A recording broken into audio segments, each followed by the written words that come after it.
মুজিবকে সামনে রেখে রেখে সকল লুটপাট বৈধ করেছে। তাহলে এই মুজিবের ছবি সামনে রেখে রেখে পূজা করাবেন আর মুজিবের বিরুদ্ধে ব্যবস্থা নেবেন, তা কেমন করে হয়?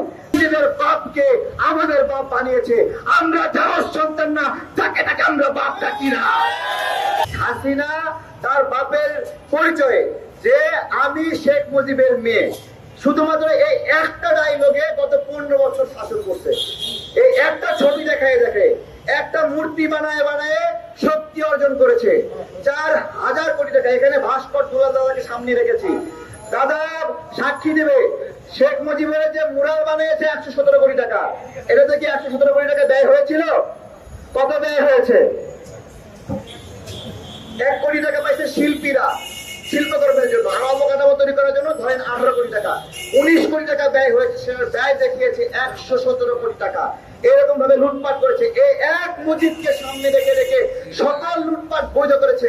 যেহেতু মুজিব ছিল লুটপাটের আদর্শ, যেহেতু মুজিবকে লুটপাটে ব্যবহৃত করেছে, আমরা মনে করি এখনো মুজিবের ছবি দপ্তরে দপ্তরে থাকার অর্থ হলো শেখ হাসিনার গণহত্যাকে অস্বীকার করা এবং শেখ হাসিনার বিচারকে বাধাগ্রস্ত করা।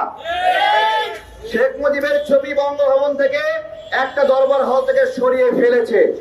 আমি প্রথমে ধন্যবাদ জানাই মাহফুজকে, ওইখানে আসিফ ছিল, তাদের এই কাজটা সত্যিকার অর্থে অনেক সাহসিকতার কাজ এবং এটা আমরা আন্দোলন করেও সরাতে পারতাম না হয়তোবা।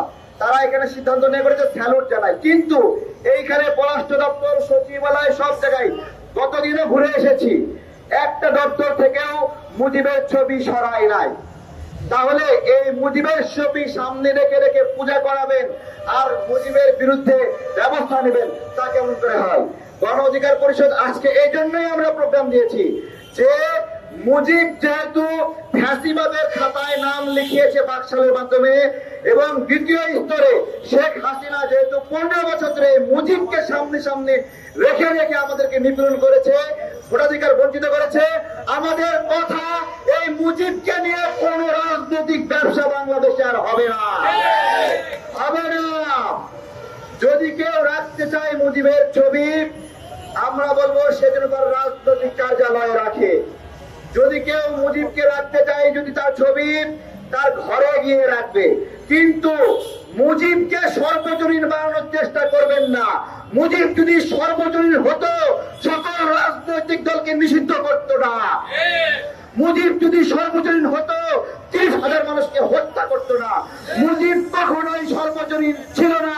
মুজিবকে যারা পিতা বানিয়েছে কলমের খোঁচায় জনগণের ম্যান্ডেট না নিয়ে, গণশুনানি না নিয়ে, নিজেদের ইচ্ছা মতো নিজেদের বাপকে আমাদের বাপ বানিয়েছে, আমরা যাওয়ার সন্তান না, তাকে তাকে আমরা বাপ ডাকি না।